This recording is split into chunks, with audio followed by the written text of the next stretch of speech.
আসসালামু আলাইকুম। ফাজলে সাদাকাত হইতে পড়া হইতেছে।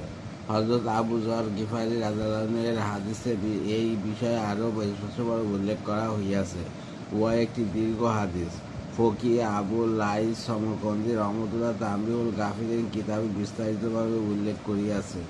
উহাতে বর্ণিত অন্যান্য প্রশ্নের মধ্যে এই প্রশ্নটিও রহিয়াছে যে তিনি বলেন, আমি আরজ করিলাম, ইয়া আল্লাহর নবী, আপনি জাকাতের হুকুম করিয়াছেন, জাকাত কি? হুজুর সাল্লাল্লাহু আলাইহি ওয়াসাল্লাম ইরশাদ করিলেন, হে আবু যর, যে ব্যক্তি আমানতদার নয় তার ঈমান নাই, আর যে ব্যক্তি জাকাত আদায় করে না তার নামাজ কবুল হয় না।